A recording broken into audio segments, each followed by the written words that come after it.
Good day, everyone.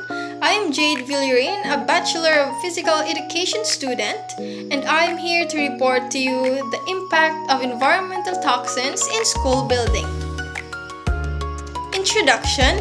Our school should be havens of learning and well-being, but the air and surfaces within our buildings can contain hidden dangers, which is the environmental toxins.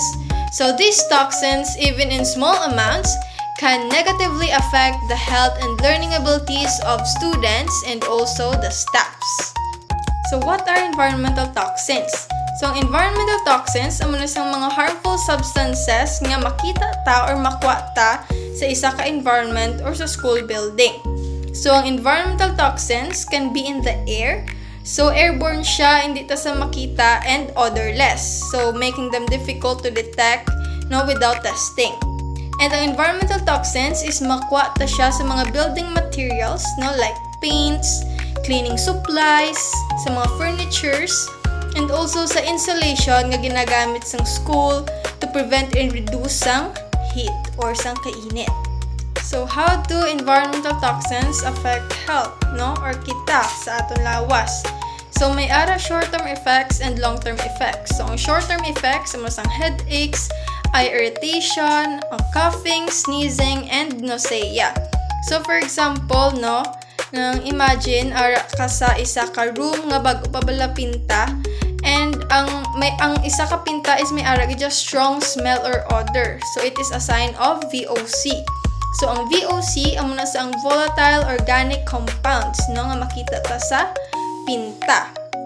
And students might experience headaches or feel unwell. So ang baho sang pinta ang toxins nga ara sa pinta is maka-affect sa aton, makapalingin siya ulo, makapasakit sa ulo, and also makapalain siya pamatsyag kung mahaklot siya. And also long-term effects like asthma, allergies, learning disabilities, developmental delays, and cancer. Long-term exposure to mold, for example, can worsen asthma symptoms or trigger allergies. Lead exposure, even at low levels, can affect a child's cognitive development. So, delikado kung maka-expose ka sa mga environmental toxins, Maka-cause sa cognitive development or delay, Maka-delay siya sa cognitive development sa isa ka bata, Maka-learning disabled siya sa mga students or sa mga bata na makapa-trigger sang allergies, and also maka-cause man sa cancer in some cases. Common sources of toxins in schools. So amo siya ang makuha ta kung diin ta bala makakuha sa environmental toxins sa isa ka school. So first is old paint. So mo siyang habakogina sa mga pinta. So ang mga pinta is may ara man siya environmental toxins nga makapa-affect sa aton. So sa isa ka old building may contain lead-based paints which can chip and become airborne, causing a risk to children. So airborne siya, so mga chemicals to sa mga daan nga pinta is hindi ta makita and mahaklot ta siya.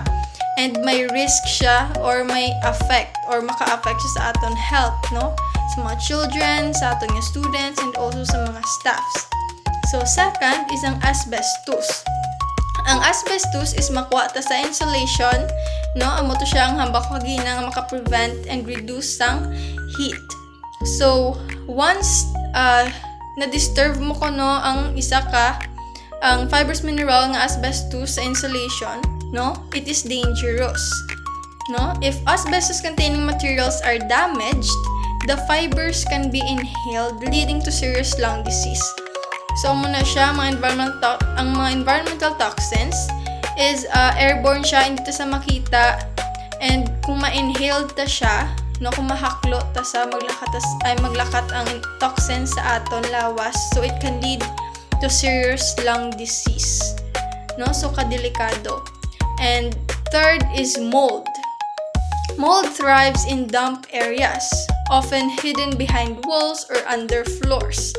It releases spores that can trigger allergies and respiratory problems. So ang mga molds man hindi ta makita nga sa mga walls or sa mga salugta, so ma-release na sa sang spores niya na makapatrigger sang isa ka allergies sang isa ka student, and also sa respiratory problems na makakause sa respiratory problems like lung diseases.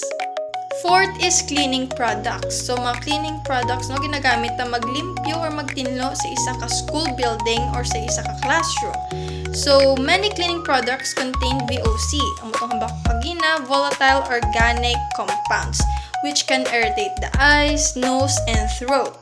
Strong chemical smells are a warning sign, no? So, may aragid dya chemicals or mga cleaning products nga kaisog ang baho. So, it is a warning sign nga kadelikado siya, dangerous substance siya. And makapa-irritate siya sang eyes ta, no? Makapasakit sa ilong, makapa-irritate sang ilong, and also sa throat, no? And last is pesticides. So pesticides used to control pests can also contain harmful chemicals. So for example, isang inyong classroom or school is likod niya is katubuhan, no, or talamnan. So ang mga tao is gagamit sang chemicals, no, para sa ilang mga tanom sa tubo.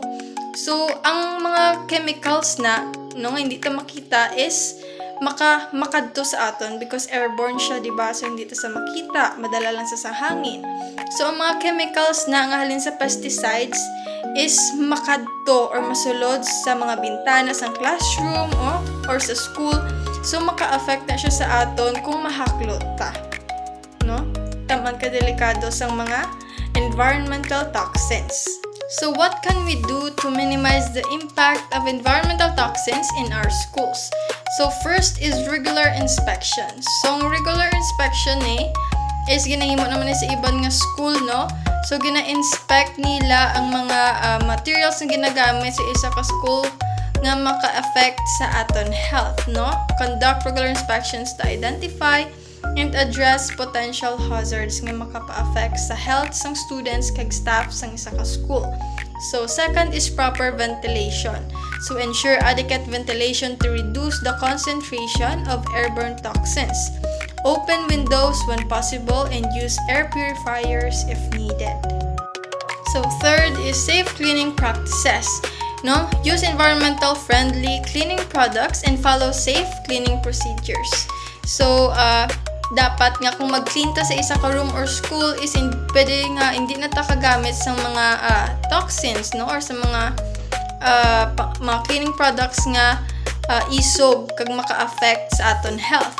And fourth is maintenance and repair. Promptly repair any damaged building materials, just peeling paint or water damage, because ang mga paint is ang mga chemicals niya na is maka-affect man japon sa aton. So dapat nga i-maintenance and i-repair. And last is environmental monitoring. So dapat i-monitor, no, to assess the presence of toxins in the air and building materials, no? Dapat may monitoring, may environmental monitoring nga matabo sa isa ka school, no, para mabalaan ta kung may ara toxins or wala, para mangin safe man ang health sang students kag staff sa isa ka school building. So conclusion. So protecting the health of our students and staff is paramount. By understanding the potential impact of environmental toxins and taking proactive steps to mitigate their effects, we can create healthier and safer learning environment. So a healthy environment is essential for a healthy learning experience. So let's work together to ensure our schools are safe and conducive to learning for everyone.